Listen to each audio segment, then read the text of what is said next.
Welcome back to Magic Hour Podcast, everyone. I'm your host, Taylor Page. And I'm Claire. Thank you so much for joining us, everyone. The beginning of the best time of year is here. September listener questions. I'm so ready. And for like a lot of different reasons, Claire and I haven't been able to record together for a few weeks. And I have just been so ready to reconnect with you and record. I've missed it so much. I know, me too. It feels like forever. We've both been traveling and just busy, busy, busy. So I'm so happy to be back and recording listener questions, which is some of my favorite stuff that we do. Yes, me too. And it kind of reminds me how a few months ago when I was in my autoimmune flare, I was telling Claire, like, just a little overwhelmed. Like, maybe you can lead the next coven ritual. And that's how I was feeling. Like, sometimes with Magic Hour, I'm like, oh, I'm just a little overwhelmed. But then a minute goes by without me actually doing it. And then I called Claire 2 minutes later. I was like, actually, I know what I want to do for the ritual. And like, that's how I feel about this too, because, we gear up to take a break over the holidays each season and then come out with the next season in the new year. And like, that sounds good in theory, but then I go a short amount of time without talking to you or recording, and I'm immediately upset. I know. Sometimes just the thought of a break is all you need. And then that was enough of the break. Literally, my break is 20 minutes and then I'd like to get back. But there's so much that I want to talk about before we get into the listener questions today. A lot has built up in these few weeks that we haven't been able to record. And one of the things that's really significant is that September is a really sacred month to me because it's my 2-year mediumship development anniversary. And that has just been such a defining factor in my life and my work. It's been so momentous, pivotal, huge. It's just taken everything to the next level in such a powerful way. And it's really interesting because I gave our mutual friend Tori, who's in our coven, she was on episode 118 and 228, a mediumship reading the other day. It was like kind of a little belated birthday present. And I ended up reading for her for like an hour and a half, like 8 to 9 different ancestors came through. It was so intense. And it was really interesting because it brought me back to, if you listen to my Arthur Findlay College episodes, I believe they start episode 114 is the first one. When I was at that school, Arthur Findlay College in the UK, where I studied mediumship, I was in the most basic beginner group, loving my life. And everybody in the more advanced groups were like so hard on themselves, competitive with each other, sort of out of the miracle and the joy that a beginner mindset can bring. And I find that beginner mindsets are so important because they keep you in the present moment of co creation and joy and awe. And that's a better energetic match for spirit than control and ego and judgment and trying to like have the reading look a certain way. So I was reading for Tori and, beginner me would have been so stoked. Like I brought through 8 to 9 different people. I got one person's name. I could distinguish who they were with different personalities. I got a lot of really good evidence. I did a great job. But then I was feeling really frustrated with myself after the reading. And I was like, oh, I know that because something that I'm currently working through with mediumship is like a lot of people stepping in at the same time. And then I'm like, whoa, whoa, whoa, okay. And it takes me a second to get my wires crossed. And that's what kind of happened to get my wires uncrossed. And that's what happened in my reading with Tori is like so many people were waiting to talk to her that I was like kind of getting pulled. And then I was like, is this person, or is that? And then I immediately got so hard on myself because she was like, I'm not sure. No. And I was like, just immediately getting in my head. But like when I was a beginner, that isn't what I would have focused on. Everything that I got right would have been a miracle to me and I would have been excited. And then there's that quote unquote beginner's luck that just keeps you in that flow. So I feel like there's almost what's it called, like a catch 22 with mediumship development, where almost the more you develop, the more you have to stay in the awe, the miracle, and the beginner mindset, because it's really easy to get to this place where you become really hard on yourself and perfectionistic and critical. And it comes from a good place because you genuinely want to be of the highest service to the spirit world that you can be. But it also really keeps you from giving the most 5-star readings when you're in that place too. And like, you also don't want to disconnect from the joy of it or burn out on it, which I think can happen too. Yeah, totally. I mean, so much about that is so relatable. It's like, I think that's a true journey in all areas of our life. I definitely feel that way as an artist. It's like the goalpost of what is exciting and a win is always moving. So, like yesterday, what I would have seen as this big deal, big celebration now has become more normal to me.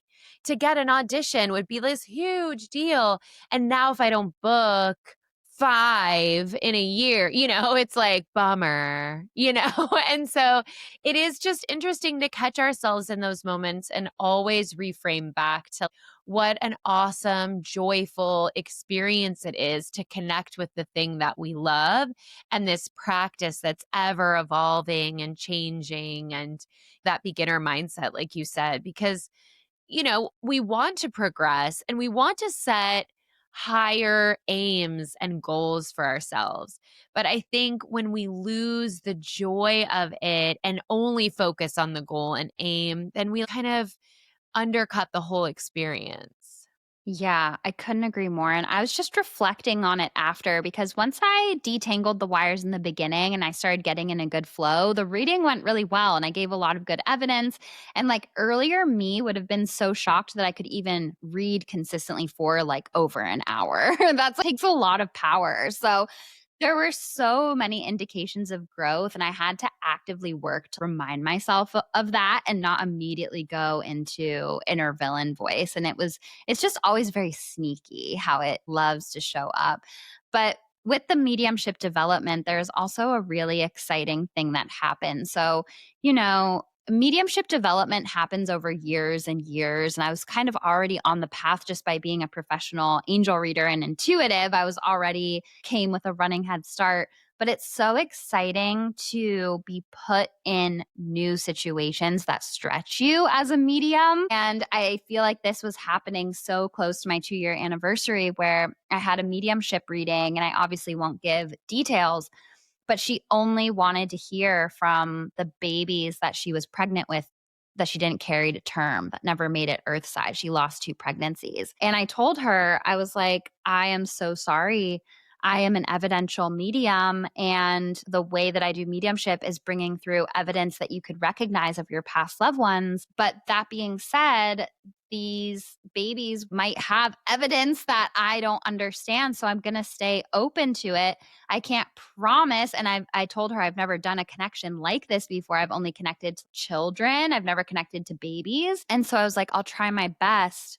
And I just stayed open, and her son came through right away. I got his name. I got how long she was pregnant with him. I got what she was doing at the time period of being pregnant with him. And like at the time, there was a lot of road trips to the forest, and he brought that up. And then her daughter came through and had a completely different personality and gave me the length she was pregnant with her and how different energetically her life was and how tough stuff was when she was pregnant with her. And there was so much evidence that once I, as the human with judgment, got out of the way, spirit was just like, I got you. Like, just because these people have never been earthside, their mom still knows them and could recognize things that they have to say to her. And so, it was a really beautiful blossoming of trust. And it just felt really powerful, so close to my mediumship anniversary to have that new type of experience.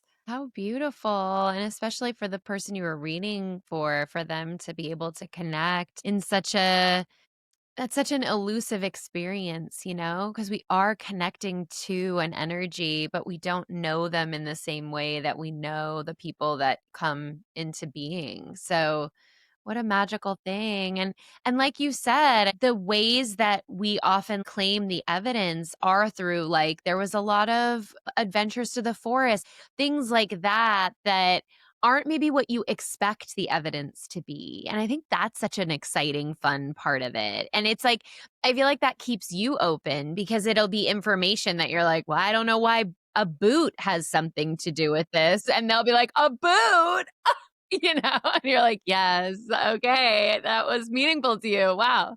Exactly. Like, I just kept seeing her in the car with her husband listening to music, driving to the trees. And she was like, in that time of our life, like, that is what we did almost every weekend is take road trips together to the forest. And her baby's message was like, that was some of my favorite times with you, was in the car listening to music, driving to the forest. And it's just so powerful. And mediumship just like really blows me away. And I am setting my intention to develop more in the direction of platform for year 3 of mediumship, where I do more demonstrations and public stuff. And I'm starting to work on that. And, I want to do a little platform mediumship for our Samhain Coven meeting. Oh my God. I'm so excited. This is news to me, everyone. I'm so excited. Whoa.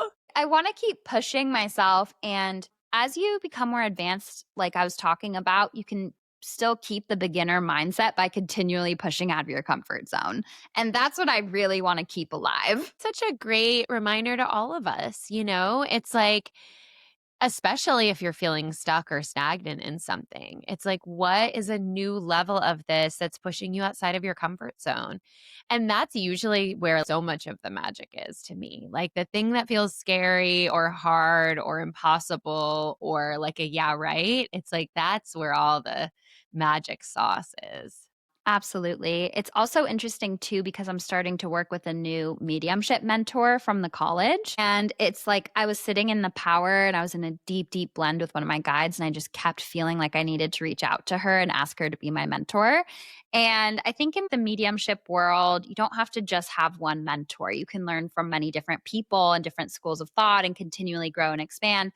So I reached out to this mentor, this amazing medium from Arthur Finley College. I was in her class week 2.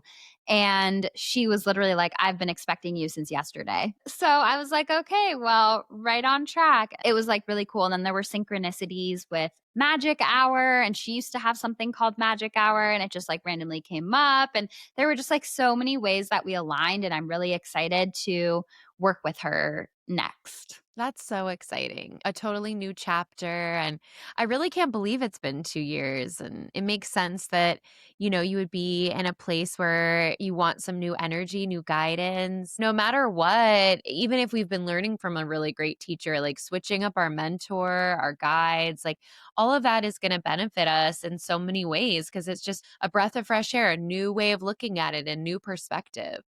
Absolutely. We have to keep scaring ourselves or else we're going to stay the same. We have to keep scaring ourselves a little bit. And that was like a lesson I learned when I took gymnastics when I was a kid. I was so scared of doing this one thing on the beam. And I finally just did it. And then I became addicted to doing it. And I did it over and over. And then my mom really made a point of making that a life lesson for me. And she's like, see, Taylor, like and it really stuck with me. And now I'm doing that same beam thing with mediumship. Just keep doing the next thing that really scares the F out of me. Yes, I'm sure she loves hearing that. Absolutely. Okay, so the last little thing I want to say before we get into the listener questions, I was telling you this, Claire, but there's more info about a nightmare that I had. So I want to preface this by saying if you're new to the podcast, my personal belief is that like demons don't really exist. I think that if anything, they exist here on earth in human form, but I truly believe spirit is all love.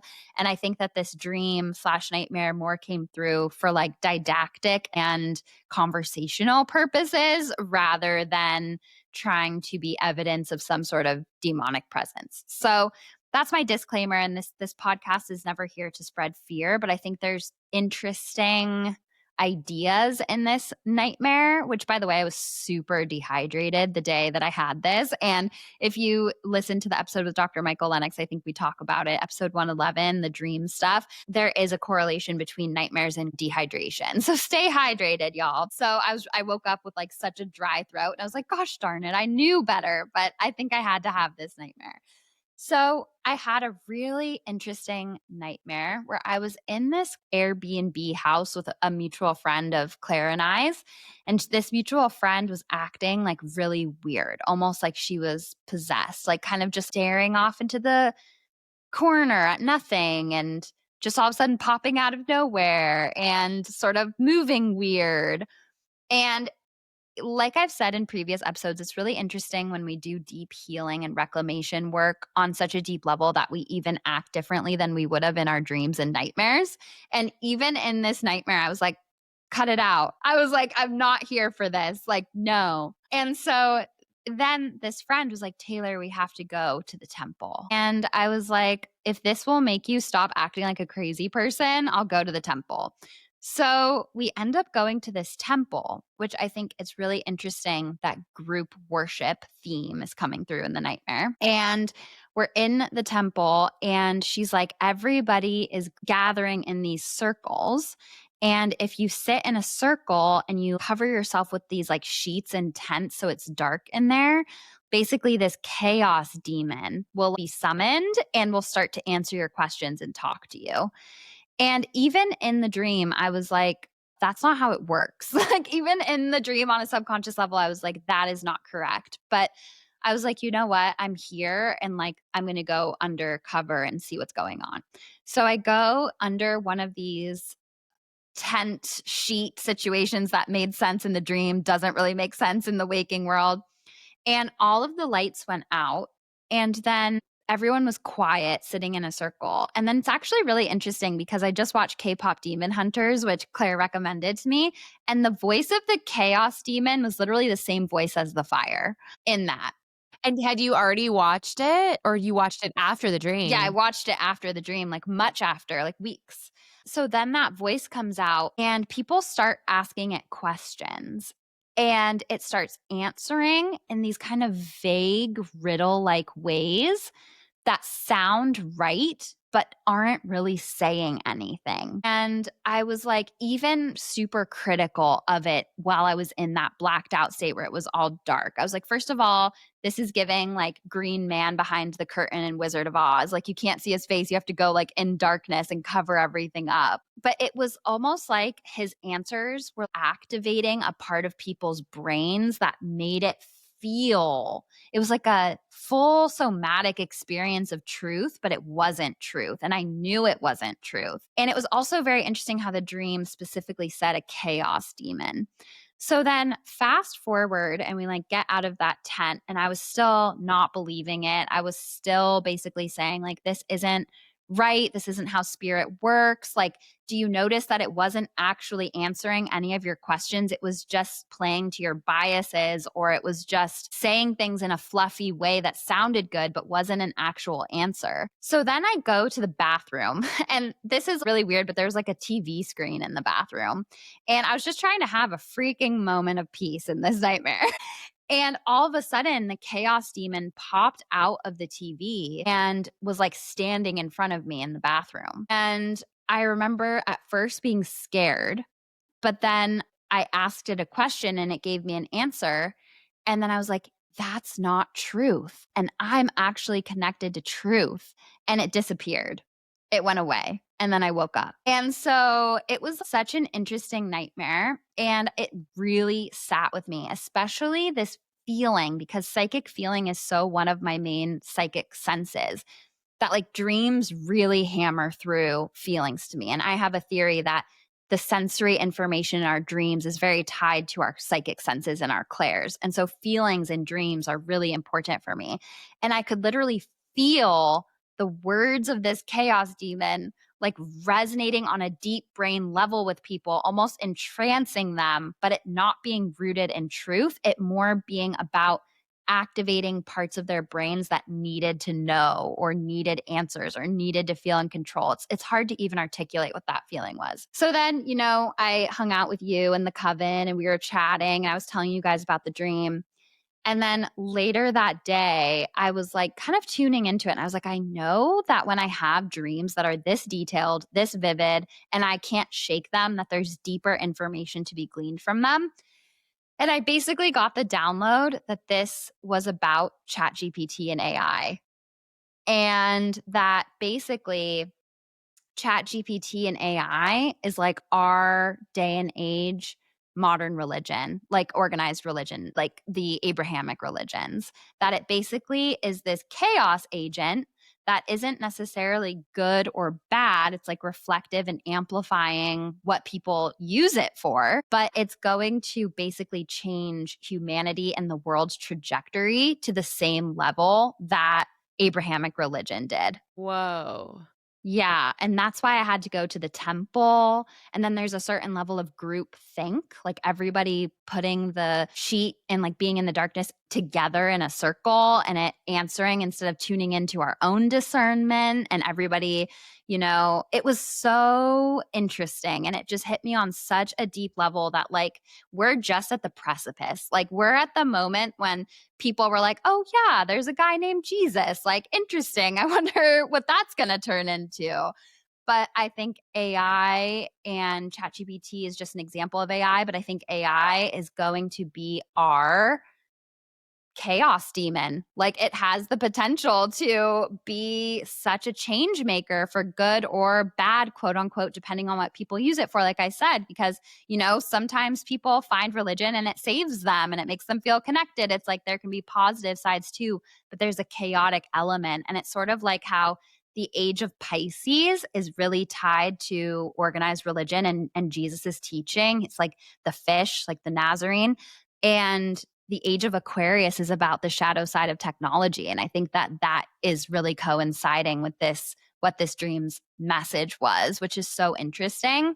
And it was interesting too, because people in the dream were cut off from their own truth, their own intuition, the love and the truth of the spirit world. Like, there was just so much sadness in the dream for me. And I think AI, it's like these organized religions already taught us to like fear our spiritual connection and need a middleman to connect with God and spirit.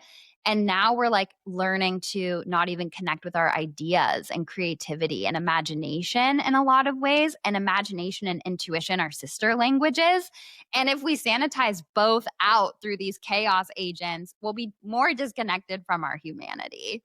Yeah, wow. I would never have made that connection. That's so interesting. I mean, AI is wild, and that whole side of it is just this like crazy, evolving chaos demon, if you will. It's hard to fully grasp what it will be for us and how it will be used. And, obviously people are experimenting with it in so many different ways. And so it's interesting to see all the facets that where it's showing up and how people are utilizing it. And one thing that you brought up that made me think of something Rachel had said, our amazing therapist. We have the same therapist. Shout out Rachel. Something she brought up was how a lot of these negative stories I tell myself are actually a way of avoiding myself, and even like fixating on this person or this situation and why it didn't go the way I wanted it to, or why this, that is a way of avoiding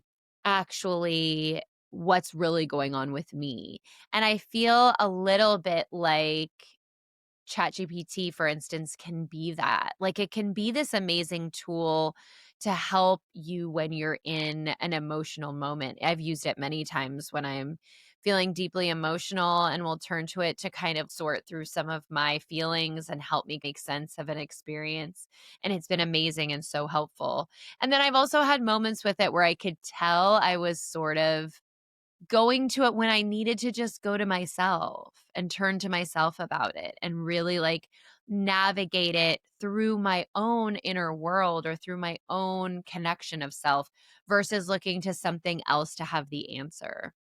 Yes, that's so powerful and so true. And it's sort of like how, in order to activate this chaos demon, we had to be in the dark.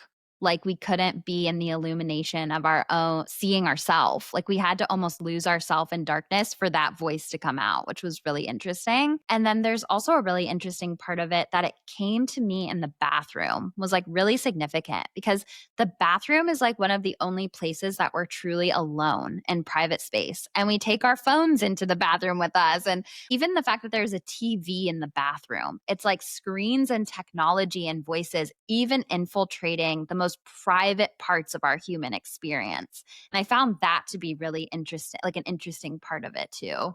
Yeah, that's such a good point. Yeah, it's like if we are not having any space for our connection with ourself, which we already have been running from, so many of the things that are, tools to avoid, like watching television or binging food, going out, partying. Not that any of those things are bad in and of themselves, but when we use them as an avoidance of self, and if there's no space where we can just be with ourselves, what does that mean? I also have to connect it back to K-pop Demon Hunters one more time. Please do. I love that movie. I know it's a kids movie, but you guys, it's so good. And one of my main takeaways with it, or one of the main messages I felt that it was sort of saying, is that that entity only had power over us when we allowed ourselves to get sucked into the shame stories, and when we felt that we couldn't be our full self. Like the Huntrix motto is like something about never letting our faults or our fears show. And by doing that, we cut ourselves off from our full humanity. And that gave this like demon entity access. And when we embrace our full selves and don't let the shame eat away at our sense of self, that demon entity couldn't take hold. And I just felt like that was such a powerful, powerful way to think about the way that we relate to our shame, because shame is just heavy and kind of shackles us. Absolutely. Shame is like the fire of the witch wound equation. Like when we're tied up and put on the stake, and I'm sorry that's really graphic, but the fire is shame, literally. But I was going to say too, so much of that nightmare also really felt like there was message about our connection to fear and like navigating fear. And I feel like religion, organized, like Abrahamic organized religion, and also perhaps AI, how it's moving forward, there's like ways that it's giving us solutions or like working through fear. There's something there. And it also feels like both can be very easily co opted by patriarchy and capitalism, like as a chaos demon. But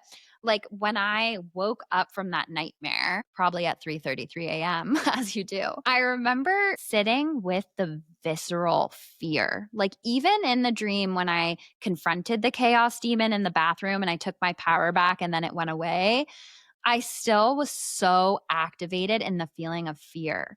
But it was interesting because I sat with the fear as an emotion, just like I would anything else, and observed it. And that was also an interesting, subtle shift. And I just noticed like my heart was racing. I genuinely felt like a physical threat was in the room. Like it kicked in my survival instinct. It was that level of fear. And it made me realize that our relationship to fear, and I know I gave this message on an earlier episode because I also had a dream about humanity being at a crossroads, and what we do with fear is like the direction that we take. And I realized we carry so much fear. It's so blown out of proportion. And when I was sitting with the emotion of fear, a little trick that I did that came intuitively was imagining a waterfall of blue light just cleansing me. And then I fell back to sleep. Like I think waterfalls are so powerful. But then it really got me thinking about fear. And I saw this commercial where I think it was for Airbnb or hotels.com or something. And there's a family that goes to an Airbnb. It was, oh yeah, they went to an Airbnb and they should have gone to a hotel. And the Airbnb is like really creepy. And there's all of these dolls, which by the way, I don't think spirits get trapped in dolls. But this little girl goes into the bedroom and a doll turns its head and looks at her. And she shrieks and she runs out of the room, and the family runs out of the Airbnb and they go into a hotel. And then it's like hotels.com. You should have done this all along. It's a good spot. I know that is really funny. Honestly, props. Kind of, if I break it down, it's exactly what's wrong with us in the spiritual world. It's a perfect microcosm of how disempowered we are. A doll turning its head scares a full blown human being with a physical body on a physical plane designed for us to be the most powerful form of energy here. Like that to me is exactly why we're so backwards. Like, why are we jumping like we are a prey animal at a little stuffed doll, even if the head did turn, you could literally just pick the doll up and move it outside if you wanted to, or whatever it is. So I feel like also there's an element of taking our power back over these things. I go into this, I think it's episode 133 with Tiff's Ghost Talks, like last October was an episode I did, but I feel very passionate about dispelling the fear in spiritual spaces and taking our power back. And I think that this nightmare that I had and the feeling of fear and like what you said about shame is so accurate. And I also think that just being able to sit with fear is also so important so that we actually move from a place of power and integrity and strength and vision and intentionality instead of a fight or flight or fawn response.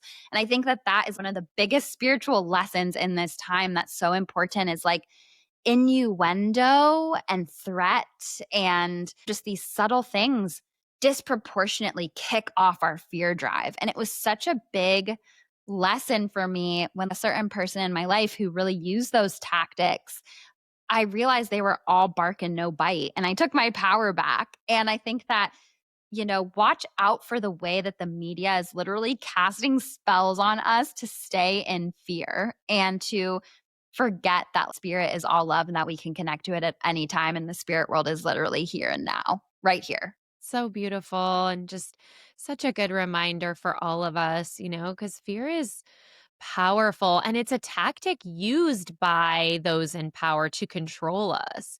And so I think it's important to recognize then too, where am I being controlled by fear? Like for me, I was so afraid to stand up for myself because I was so afraid of how people would react. And I'm really finally like moving through that where I'm like, let them react how they react. What's going to happen? I mean, hopefully no one turns to physical violence.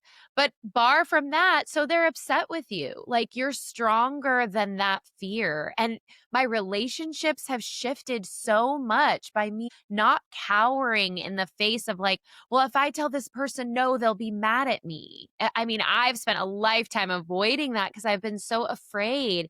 And lately I'm just not letting that fear control me. And it's opened up my relationships in different ways at work in so many amazing, powerful ways. Someone called me powerful the other day and was like, yeah, I feel like he really feels your power. And I was like, whoa. And I feel that I've been powerful with this person in a way that I never have been in the past. So, yeah, just noticing where your fears are controlling you and allowing yourself to be controlled. And what if you were braver? What if you weren't afraid of that? Or what if that happened? Would it really be like the doll? Like, I'm so scared of that. But, like, yeah, a doll. I mean, I'm bigger than a doll. I could tear the doll to pieces. Like, a doll has nothing on me. The doll should honestly be afraid of us. If anything could stitch you into this world, we could take you out, doll. But I think it's so important because I've said this before, feeling the fear and doing it anyway unlocks our unique brand of magic. And in times of heightened fear is when our inner witch stirs, ready to be activated, ready for our power to be unlocked. And I think there's no accident that, like I said, those Abrahamic religions can be very fear based, or at least maybe patriarchal co opting of those Abrahamic religions have turned very fear based. It's like a whole nuanced conversation, but what we have here and now is very fear based. And the chaos demon, even being called a chaos demon, sort of confronts us with the need to remember that we can even be more powerful than a demon, that we have a force within us that can meet the demons head on and say, I'm actually more powerful. Because I think we sometimes give power to everything outside of ourselves. And there's this narrative that humans are so weak. But it's like, if that was really the case, why is the spirit world conspiring to help us? Why are we so supported? Why are we so led in such a beautiful way if we learn how to connect with it? It's like there's so many layers to our power. There's so much resilience. And I think this is sort of a collective witch wound is generations of disconnecting us from our power in a very purposeful way. And it's not just women, it's everyone. And I think that AI is going to be another test for humanity to say, will you stay in your integrity, power, center, and truth, even if, and by the way, I think that we're starting to see a little bit of it, but I think it's going to keep evolving and become a huge force that changes everything about our world. And come back and listen to this episode when that happens, because these themes will probably be even more relevant then. Yeah, I know. It's ever unfolding, so we will continue to see. But even going back to what you said about humans being perceived as weak, I think that's a big shift too that's happening, which is really cool. Cause like the fullness of our humanity, the softness of us, our emotional depth has really been labeled as weak. And I think when we can embrace and embody that softness, that depth, that vulnerability, then we really are strong. When we run from it, that's when we're weak. But when we can be strong in all parts of ourselves, loving in all parts of ourselves, nothing can stop us. Put it on a shirt. Here, here. Could not agree more. Magic Hour Season 3 merch. Yes, let's go. Okay, well, I feel like I kind of was the first listener story. Before we get into the second listener question or story, because I count as number one, the book recommendation for this month is Many Lives, Many Masters by Dr. Brian Weiss. This is such a classic in the spiritual world. This has been on my mom's bookshelf for ages, and obviously I inherited her bookshelf. It came out in 1988. So it's a really cool book, and it's basically transcripts of this doctor, Dr. Brian Weiss. And he is a psychiatrist that specializes in past life regressions. And it's the transcripts of everything like that happened in the client session and what the client said.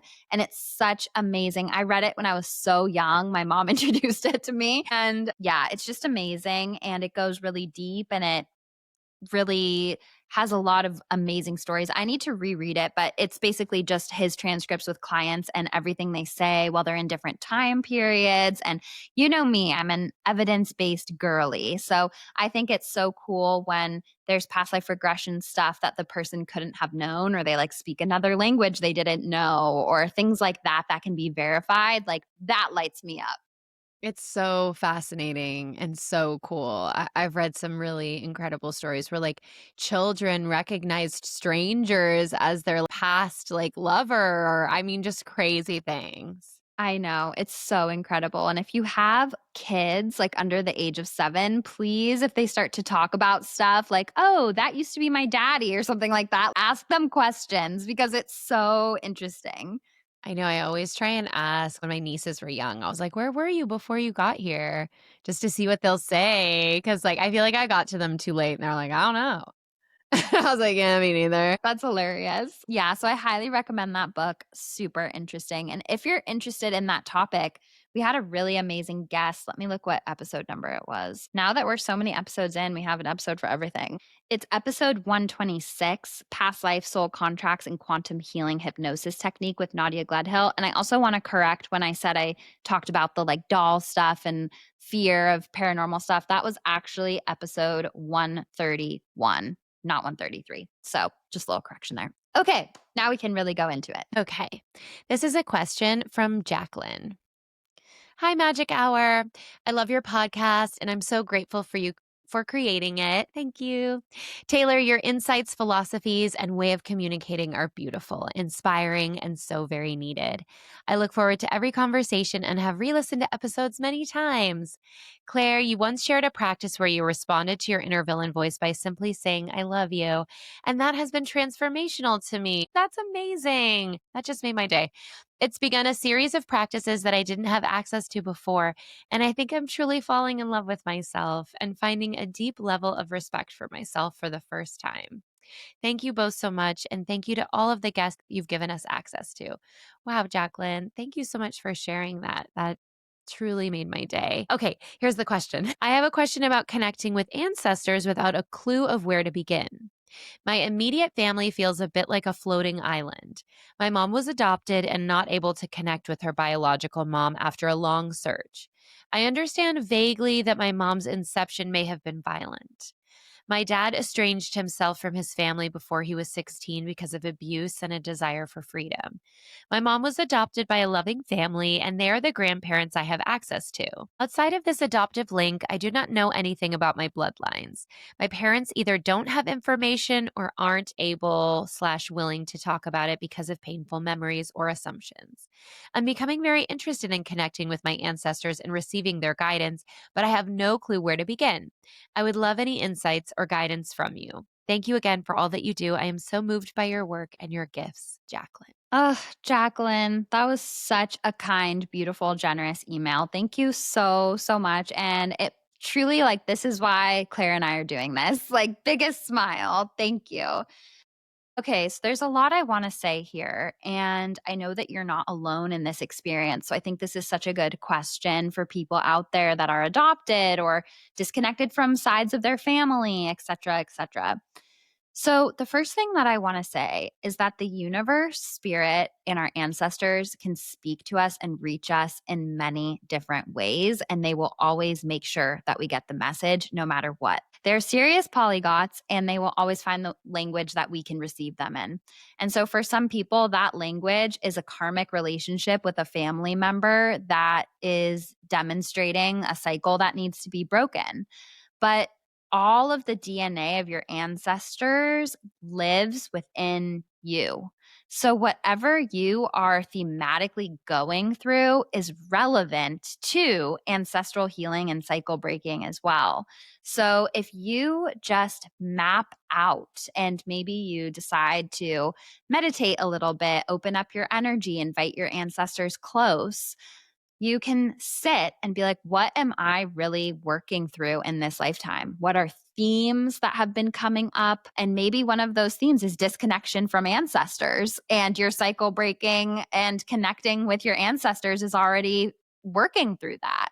Maybe it's throat chakra opening and expression and using your voice. Maybe it's going down a creative path when you've been stuck in fight or flight and feeling like you were imposter syndroming. Like, whatever you are currently navigating, you incarnated into the exact lineage that needed your light. And just by living in your highest, most powerful, authentic expression, you're breaking cycles for ancestors that never had the tools, access, or ability to do that. So, already just us living our highest timeline is honoring our ancestors. In fact, it's one of the best ways that we can honor our ancestors. So, that's the first thing I want to say. The second thing I want to say is that I have been self taught teaching myself ancestral astrology. It's something that mediumship and astrology has been such an interesting blend. And so, if you have access to your birth chart, there's more information about your ancestors there than you might realize. So, this isn't something that I've seen taught anywhere, but it's something I've kind of pieced together. And I can't go into my whole method here because obviously it's a very long thing. But you can look at the moon represents the relationship to the mother in the chart, and Saturn represents the relationship to the father. And Saturn is also very much tied to like past lifetime themes, tests, lessons, karma. So there might be some interesting food for thought there. I also find that the house ruled by Aquarius and Aquarius placements really show cycle breaker energy. Capricorn is the sign of like tradition and, loyalty to ways that things have always been done. And Aquarius comes after Capricorn, and it's called the second childhood by astrologer Linda Goodman. And it's like, I know all the rules and I'm going to break them now and I can make my own. And it's time to rediscover what the joy of life is by marching to the beat of my own drum, not what I was born into. So I would also look to the house in your birth chart that Aquarius rules, because there might be interesting themes there for where you're meant to make a more powerful choice or march to the beat of your own drum. And then lastly, I would look into the ruler of your fourth house, which is the house that rules home and family. And often that shows like what we didn't get in childhood in some way is what we're meant to heal and create in our own family unit, whether that includes kids or not. So there's a lot I could go into, and it's really deep and powerful, but astrology might be one other way that you could go into it. As far as mediumship, if you don't know anything about your biological family, might be hard to get a mediumship reading because you wouldn't know the evidence that was coming through. So that's just my brand of mediumship is evidential mediumship. But if you go to somebody who's really trusted in the space and could show you evidence about other things that you could verify, then it would add an extra weight and gravity to your ancestral messages that want to come through. And then the last thing I want to say is you can always tune in for yourself and do some self divination as well. And you can literally get an oracle card deck or tarot card deck that really resonates with you. You can even ask your ancestors, which deck is it, and see where you're drawn. Maybe even a deck that has themes tied to cultural backgrounds on your mom's side or things like that. And actually, I'm just getting an image now of doing a family tree oracle or tarot card spread. I think that that would be really interesting. That just popped into my head where you can literally draw a family tree and have like paternal great grandmother, paternal great grandfather, and start to place everything and pull a card for what each one wants you to know and the lesson that each one has that they want you to be a cycle breaker for. You don't have to do it all at once. You can do it all at once. There's no rules. Just follow your own intuition. You might want to start with one side of the family, then go to another side of the family. But I think that that could be a really powerful thing too. But the point here is all of the information exists within you and also around you in spirit. So it's okay if you don't have direct access to living ancestors, because again, just circling back to you embracing your most powerful self is literally all there is to it. Everything else is just little guide railings and training wheels to help point you in the right direction. Wow, I love the idea of doing that family tree. What a cool idea. I think it might be a great idea for everybody to do that, even if you have living ancestors that you're connected with, because I had to do a similar kind of family tree thing at Arthur Findlay College, but it was more psychically drawing their family tree. So I think that actually tuning into your own family tree and doing that as a spread is really cool. I love that idea. I think too.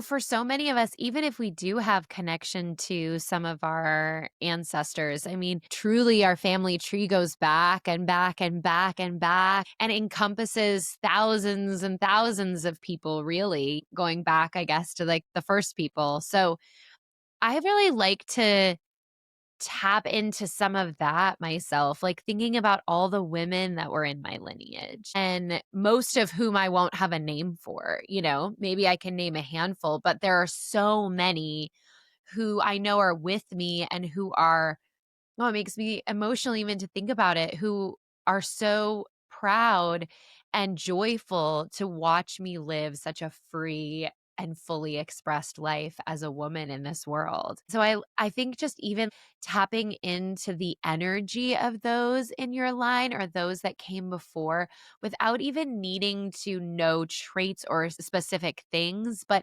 asking to feel their energy or their message, I think can kind of free us from needing to get the details of their, who they were and what they did, but more like the energy that they're sending us.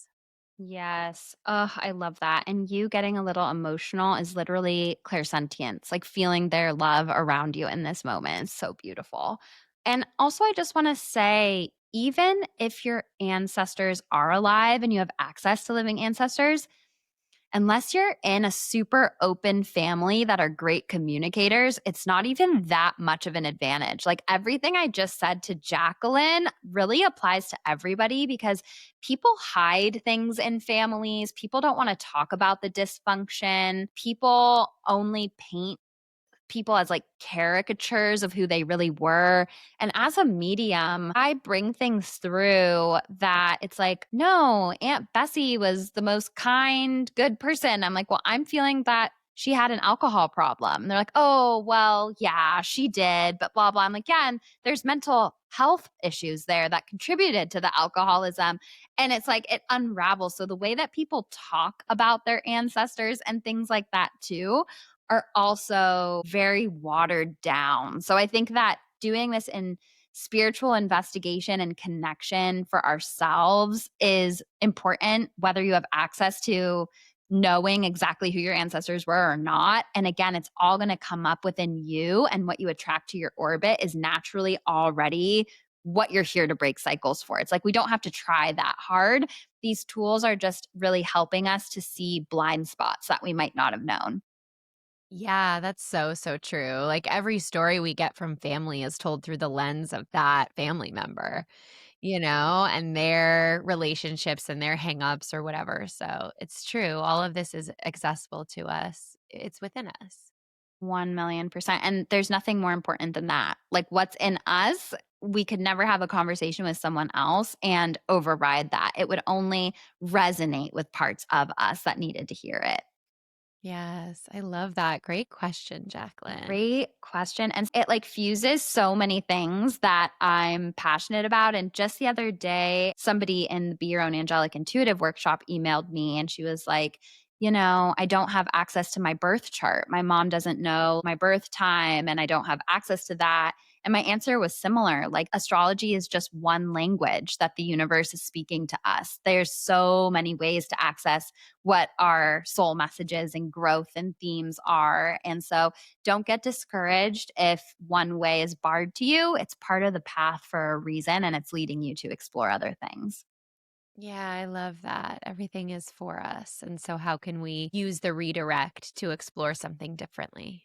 Yeah. And maybe in the process, discover something that no one's tried before. It's like innovation has to happen some way.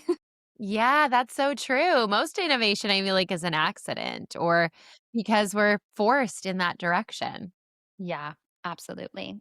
I think we have time for one more. Okay, great. This is a listener story from Nabel or Nabel.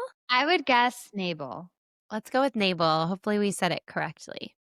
Hi, Taylor and Claire. I wanted to share an event that happened to me today.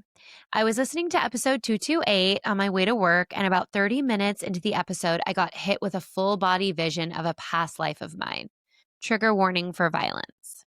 I was a male in ancient Mexico, and I was watching my village be burned, and my loved ones were being killed right before my eyes.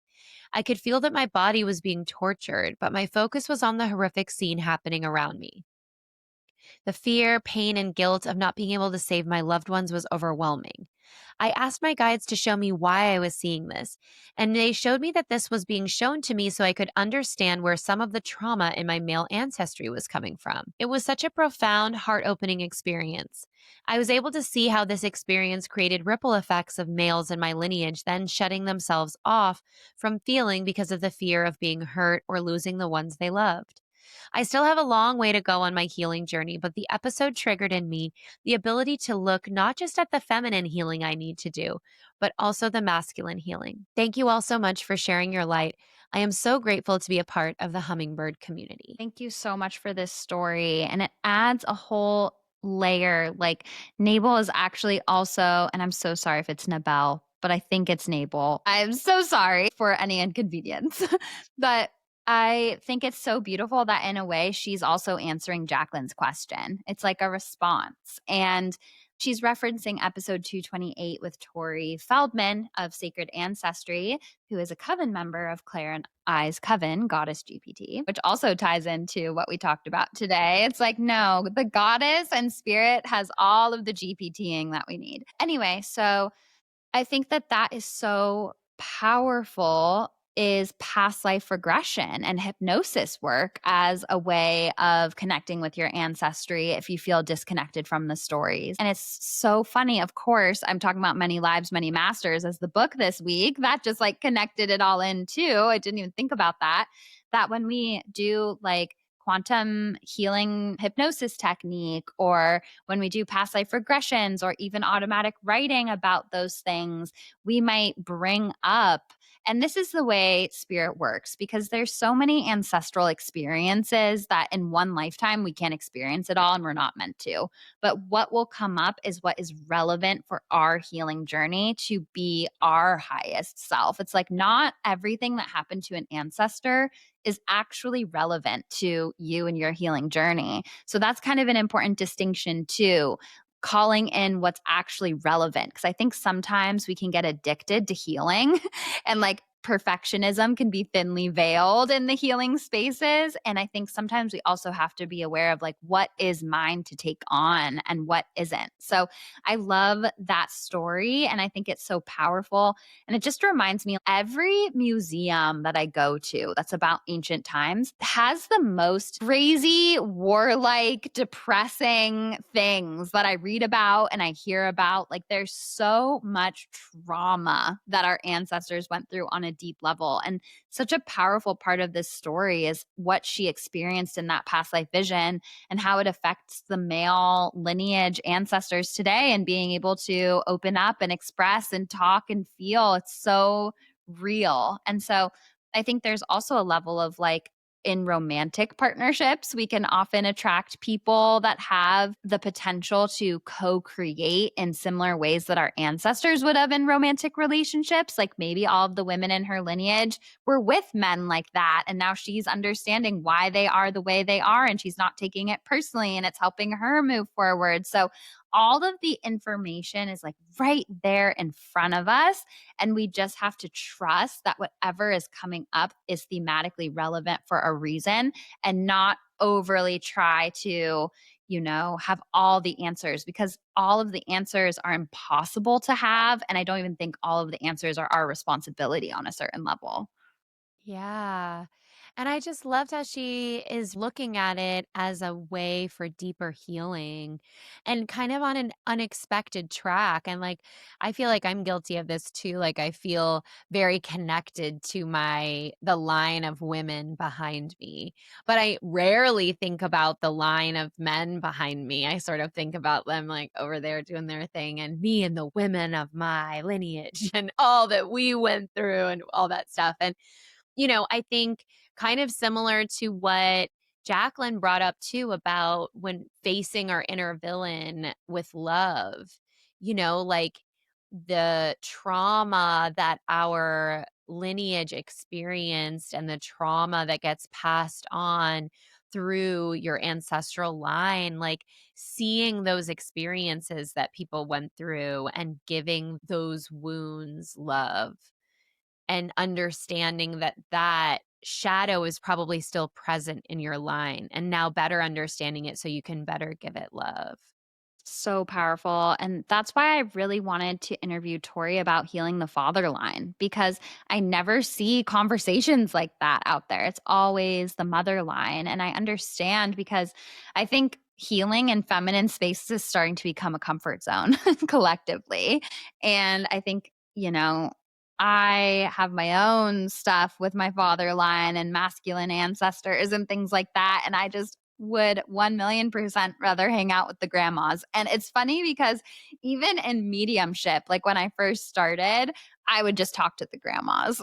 But now it's really like expanded. I love men overall, have always kind of found myself in spaces with a lot of men in them, like comedy and basketball and video games. And my interests have kind of like taken me there.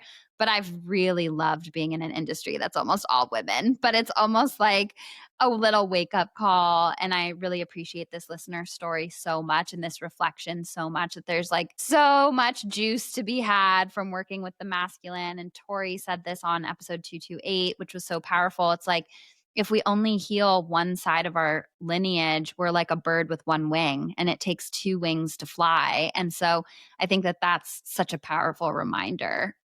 Yeah, I think it's a big part of the disconnection of this moment is that we've sort of like separated ourselves societally. I mean, we didn't do this, but our society has separated us into these two camps of men and women, and we're different and we're not the same. And our brains work differently and pitted us against each other. The patriarchy has totally pitted us against each other. And obviously, there's a lot of pain and anger that comes up around patriarchy. I certainly feel that way. And I think it's important as women to speak out about these systems and how they hurt all of us. But that's kind of the bigger point I'm trying to make is that these systems hurt all of us. A society that only favors one side of our humanity is a broken society. And a person who only favors one side of themselves, and even taking it out of the feminine and masculine now. Like, if we only value our strength and our power and don't value our softness and our tenderness, like, we are not a whole human being. And so, really embracing all facets of our humanity, which includes the masculine and the feminine, I think is the way to like heal this rift within the world and ourselves. So well said. And society at large is a bird with one wing, just like you said. And can't you see we're like flying in circles and crashing to the ground? It's like clearly society is a bird with one wing. Tori's metaphor is very apt for that. And it kind of brings me to something that has been on my mind, which no surprise, it's coming up now. And I know at the time that this comes out, it will be Libra season. And arguably, in a world designed for duality, Libra is one of the most important signs. Like the scales and coming back to balance is a lesson time and time again. And it's the bridge sign between the human experience on the individual level of Aries through Virgo and like the more collective experiences and themes of the second six zodiac signs. Libra is that bridge right in the middle. It's literally balancing the scales of both. And I think that in a world designed for duality, we can get so caught up in this like comfort zone of one area or overemphasizing one area or only even seeing ourselves as one thing. And it's then the scales are tipped out of balance and nothing's in harmony or flow anymore. And it's a constant balancing act. I gave this message, I don't know what episode, about how perfection is impossible in a world built for duality. And so I think that with the Libra scales, it's a constant reminder to even like if you're striving for perfectionism, balance it out with some messiness and some chaos and some unstructured time. It's like those scales are so, so, so important. And I think that they get overlooked, but I think they're the key in a big way to living our most magical life, balancing being human and spirit. Yeah, absolutely. I love that. I mean, it is so much about balance, right? And I can feel how out of balance I am with it as well. And so it's a great reminder and invitation for me to check in with that and find that balance for all of us. Yeah. So at the start of Libra season, it's a really powerful time to just say, am I in balance? Where do the scales need to shift? And I think collectively, instead of me versus we, how can we actually come into balance and co create with the best parts of each other instead of trying to defend the worst parts and become more and more and more separate? Yeah. I think there's often this idea that one side hates the other side that gets like perpetuated. And it's like, that is not helping any of us. And I don't think it's true. I think what we all really want is connection. And I think we get afraid that we can't have it and that makes us act out. But truly, what we're here to do is connect with ourselves, each other, this beautiful earth. And so, finding ways to heal that ancestral trauma, heal that trauma in ourselves, and be that connection for ourselves and each other. Yes. And it goes back to that concept of the ultimate truth of who I really am is love. Thank you for showing me what needs to be detangled so I can remember that. And I think that that was actually when we were talking about how you tell your inner villain voice sometimes that you love them. So it ties back to that part that Jacqueline talked about too. But I think that the balance, the seeing where it's sort of like when I work out, I'm so right side dominant. And then my like little left leg is like a little shriveled stump that can't do anything. And so now that we're going into Libra season, I think, this story about also focusing on the masculine is really important, long story short. So, anyway, this has been such a fun, deep, powerful episode. I've really enjoyed, everything that you guys are sending in. Thank you so much. Please continue to send in your listener stories and questions to contact@magichourpod.com. We love hearing from you and getting them so much. And if you get benefit from the podcast and you love us, please make sure you're subscribing to us. Please leave us 5-star reviews on Apple Podcasts and Spotify. Please subscribe to us on YouTube. All of that engagement helps so, so much as we grow to help us sustain and keep this project alive.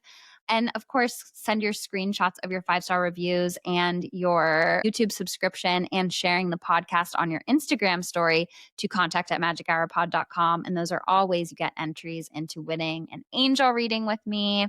And yeah, I just love you guys so much. And cheers to continuing to grow together. And with that being said, let's transition into sitting with spirit.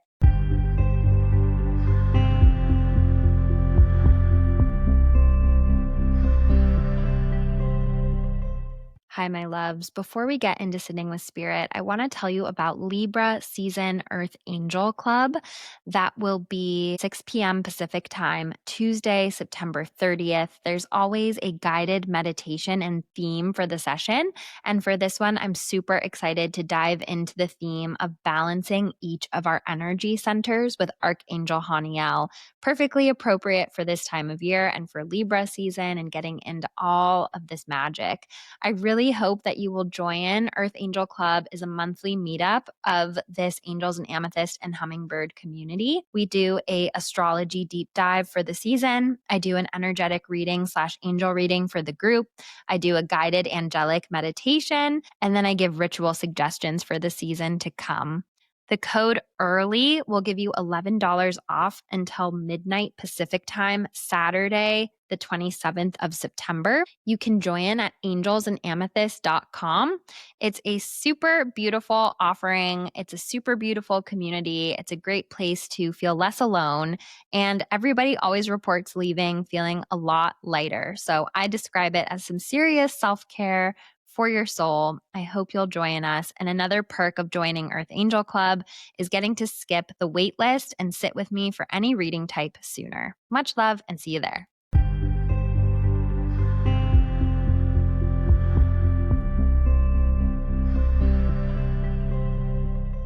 If you are a fan of Magic Hour podcast and you get value from tuning into this show every week, it helps us so much if you share the podcast with like-minded magical people, if you make sure that you're subscribing to Magic Hour. Your 5-star reviews mean the world to us and help more like-minded people find us. All of the support really goes a long way and helps us continue this project into the long term. So thank you so, so much. And now getting into the messages for the week. Sitting with Spirit is the part of the podcast where I sit with our angels, our guides, our loved ones in the spirit world, give the messages for the collective, take what resonates as always, and leave the rest. So the first thing that I wanted to say, now that we're in Libra season and it's the time of the scales, I was talking about this in Earth Angel Club, even though at the time of recording it was Virgo season.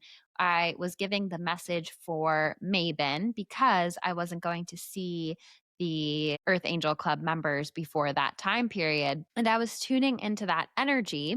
And the message that I got is that balancing the scales can be a daily check in. It's not just once a year at the start of Libra season that we zoom out, even though that's a really powerful time to do that practice. There's also ways that heightened energetic currents and collective energy tip the scales daily, hourly, etc., etc. And so we're always sometimes needing to check in with ourselves and say, how do I need to come into balance? How can I give myself what I most need now, even if it's just an hour free of screens, even if it's taking a 5-minute walk around the block, even if it's checking a thought loop that is destructive, even if it's maybe needing to eat more grounding, warm, nourishing foods, even though your brain thinks you should be doing a smoothie bowl. Whatever it is, there's this feeling of every single day in the morning, the afternoon, and the night, just checking in with ourselves, our energy levels, our bodies, and asking, where do I feel a little out of balance? How can I give myself what I need? And making that balancing of the scales more of a frequent occurrence feels really, really important, because I think sometimes, especially with social media and this society, we can become really militant on ourselves. Like, this is how I have to show up every single day. And I think, especially as women, we aren't really designed that way. We're on a 30-day cycle and we feel different depending on what part of that cycle that we're on. And when we try to force ourselves into showing up one way, that's the quickest way to burn out and to tip the scales not in our favor. So, the next message that I got for this sitting with spirit is thinking bigger and expanding our intuitive hits. So, this is a really fun message to give because it goes into the intuitive development umbrella that I'm so passionate about. And I often say and talk about how sometimes the best messages as an intuitive are the ones that surprise you because it shows that you got something that was not your imagination making it up. So, that being said, sometimes when we tune into our self divination practices, we're looking for answers that we are hoping to find. We're attached to outcomes. We're pulling cards and we're only hyper focused in a very myopic way on what we want the card to mean in the context of the outcome that we're attached to. And that can block so much juicy intuitive information. And our angels and our guides operate outside of our resistance, outside of our attachment to outcomes, outside of our self doubt. Our angels and guides see a whole bigger picture. And I feel like we're coming into this moment collectively where we're being asked to think bigger, to dream bigger, and to get more creative with how we approach life. It kind of ties in with that first message of the tipping of the scales. It's like, how can I be more creative? How can I creatively fill my day and my life with what is super authentic to me, even if it doesn't make sense to anyone else? And so there's this feeling that I get of specifically in your self divination practices. And if you're a professional reader, feel free to do this in your professional sessions too. But asking your guides specifically for messages that don't make sense to you right now, that surprise you, that show you things currently off your radar that are good and helpful for you to know. And just watch how over time those things will click into place in ways that make more sense.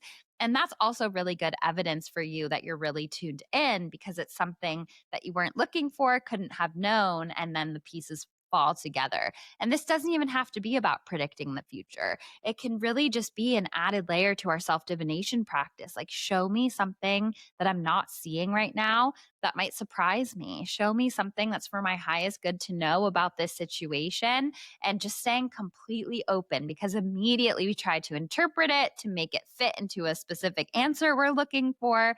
But how open and expanded can we be in our intuitive processes to help see things that will maybe blow our mind and create something even more beautiful than we could plan for ourselves? Kind of reminds me when I got the message of starting Angels and Amethyst. I was shook. I wanted to be a comedy writer. And I know I've told that story. If you're new to the podcast, make sure to check out episode 101, which is my story of, my intuitive reader origin story. It's always a very interesting story to hear how people find their way to this path. But that really shook me. And I didn't know that I could even do this as a job. And I was always tuning in and looking for messages about selling a script or getting a literary agent. And this was just a complete 180. So see where you can tune the dials of your intuitive practices to zoom out and see a bigger picture, even if it doesn't make logical, rational sense. And then just start to sit with whatever comes through and get curious about it. It doesn't mean you have to get superstitious and be like, this is what I have to do. But just sit with it and be like, okay, for some reason, moving to Portugal just popped into my head. That's interesting. And then just start to sit with it, visualize it, explore it. Doesn't mean you have to do it. It doesn't mean you're not on your highest timeline if you don't do it. But just maybe there's something about that that's asking you to look at life in a bigger way or a different way. I know by the time this episode comes out, the blocked energy, navigating blocked and stuck energy, part one will have already come out. And I think sometimes if we're like hitting against closed doors over and over and over again, it reminds me of when I was on the dating apps. I just was not connecting with anyone in LA, and I switched my location to Scotland. And I was like, okay, let's try this. It's like just thinking a little bigger, new creative solutions, daring to dream a little bigger, daring to explore other avenues that might meet our needs in a more joyful way than the current avenues that we're looking at, and thinking bigger about that. So I feel like I said that so many different ways, but it was such an important message to give this week. We're really in an expansion point. We're really being asked to grow, to dream, to zoom out. So then I started seeing this pink light, and I felt a lot of love, kind of close to that pink. If you're watching the video footage, the pink of the magic hour sign. Pink is my color for like beauty and love and romance. And I just got this feeling. And as I saw the pink, I saw a flower, a rose coming into bloom. And I just got this feeling of really some beautiful energy this week, and sort of coming into our more beautiful, expanded self, and maybe connecting in love in different ways in our creative processes. I just felt a really lovely energy there. But then in true Libra scales fashion, that was on the one hand, and then on the other scale was an axe. And that made me laugh. And when I saw the axe, I got the message to remember that Libra is the sister sign to Aries. So even though Libra is like a peacekeeper and wants to be diplomatic and doesn't want to rock the boat and doesn't want to hurt anyone's feelings, there's still a savage side to Libras. If you've ever been close with Libras, you know. And so I think even though that's their instinct is to be more diplomatic and balanced, there's definitely a do not cross them, because there is a secret ruthless side. And I think that Cancers and Libras are sort of like the secret killers of the zodiac, where you wouldn't expect it because they're so nice and they're so lovely, but do not piss them off and do not cross them. That is the other side of the energy, and they will protect themselves if they have to. It's sort of like that trend on TikTok. It was like, looks like a something is a bagel. Like, I forget what it was, but it was basically like people who look scary, but they're actually not. And then people who look not scary, but they're actually scary. I can't remember exactly what the trend was, but they were doing it with the zodiac signs. And I feel like Libra is that perfect example of looks like a cinnamon roll, will kill you. I think that's what it was. So this other side to the scales was an axe. And it just felt like there's this ruthless energy right now. It's like one side of the scales is this love, this beauty, this feeling like our most beautiful blossom version of self. And the other is almost this Queen of Swords energy of just like ruthlessly, with radical honesty, being so true about what needs to go, what needs to be cut off, what isn't working anymore, where we need to cut our losses, where we need to move on. And as I was feeling that, it also was a reminder of Libra energy as the sister sign to Aries, that there's a lot of bravery there. There's a lot of strength there. And in this Libra season that we're all collectively navigating, there is this ability to tap into that frequency that the polarity of Aries Libra holds, and like, be logical and be cutting, and to axe out, whether it's a job, a relationship, a dynamic, a thought pattern, something that's been inherited ancestrally. It just feels like there is making space for that bigger, more expanded perspective that I was talking about earlier. Like, in order to zoom out and create this bigger dream life, there's this need for like chopping block, radical honesty, bravery, to let go of the crutches, to let go of the things that have clearly been showing us over and over that they aren't working. And then the next thing I saw was a message about upgrades to home and living spaces.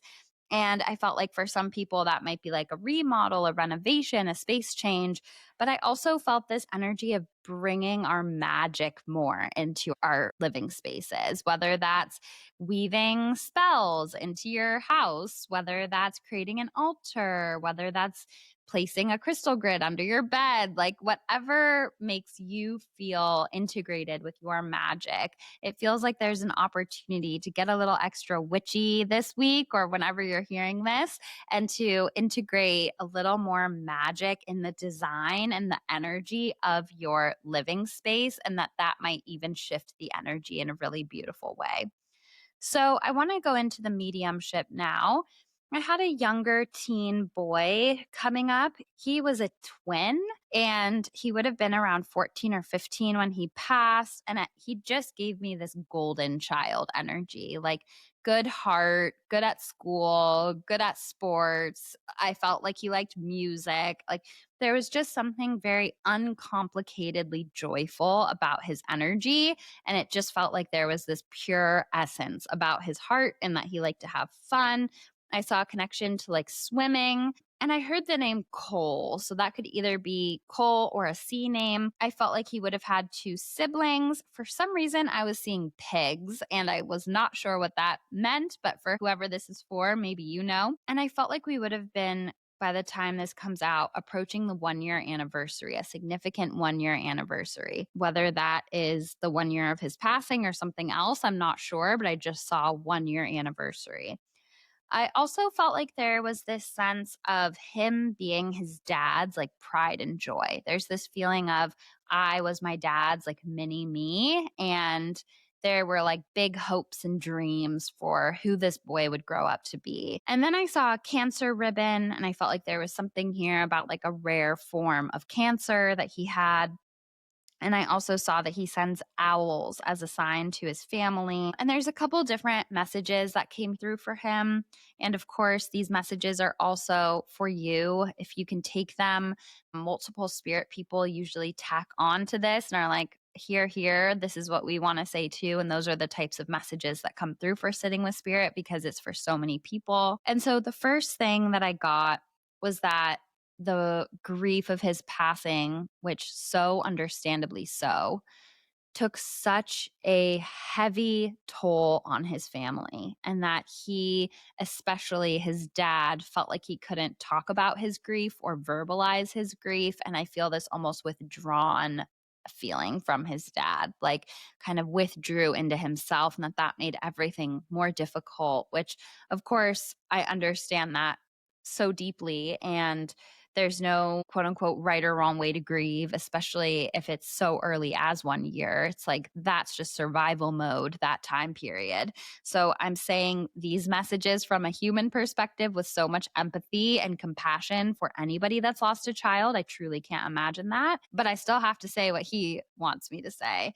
And that is, I want you to celebrate me. Don't mourn me. And I know, of course, as humans, for us, the grief is so heavy and it's almost impossible not to mourn, especially every dream that we had with that person or the future or whatever it is. But there's just this feeling I get from him of like, I'm still around. I had such an epic life while I was here. And I want you guys to celebrate that. I want you to talk about those good times. And it comes back to this message of celebrating and living your best life for your past loved one is not a betrayal of them, it's a love letter to them. Celebrating and living your best life is what they want for you. And I remember when I was in my deepest place of grief with my mom's passing, I was like, how can I be happy without her here? It will mean I never loved her. And that's not true. That's not true. We can be happy as a tribute to them. Our happiness can fill up their cup in the spirit world in such a deep way. And that, like I said, is what they want. And also, time works differently in the spirit world, and we're reunited with them so quickly from their perspective. It's us who are here on earth that need to do what we need to do to rebuild and be reborn as this version of self who doesn't have them physically here, to do what we need to do to create a life that can spark joy again, even if it's slow, even if it takes time. That's okay. But there's just this feeling of, from our people in spirit, like we want that for you. We're not like, how could they move on? How could they be happy? In fact, they're urging us and guiding us and stepping so closely into us to make sure that we do that. And so there's this feeling I get too from this boy in the spirit world that his parents and his family are sort of the we don't talk about hard things type of family, which feels like an inherited ancestral pattern.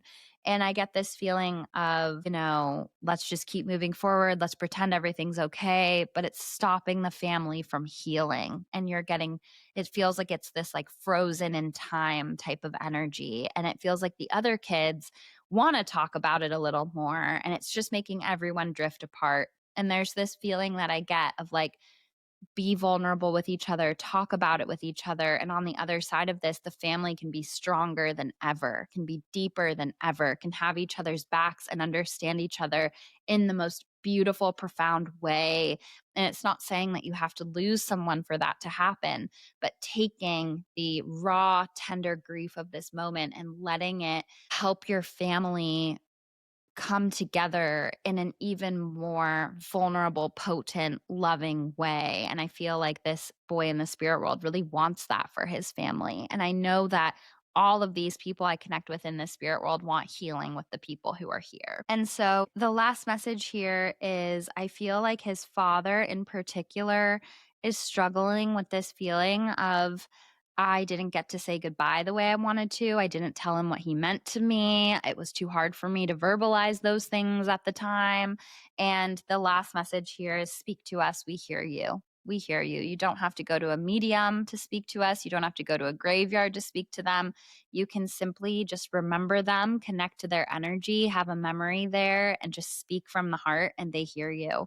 You don't even have to speak out loud, but I personally like to speak out loud because I think it helps us heal a part of the witch wound that feels silly for speaking out loud. So those are the messages today. It truly is all love. It truly is all love. And sometimes when we lose a member of our family, the whole family dies. The version of the family that we were with that person in it dies. And it gives us the opportunity to be intentional with the type of family that's reborn on the other side and to get through it together. It also shows us the people who are there for us and who do show up. And sometimes relationships die away after somebody physically dies, and sometimes new ones take the place. And it's all an ever morphing process. But our loved ones on the other side truly only want us to live our most magical, healed, aligned life, again, as a testament, a tribute, and a love letter to their memory. So I hope that you have a beautiful, beautiful rest of your week. I'm sending you all so much love, and we will see you next time.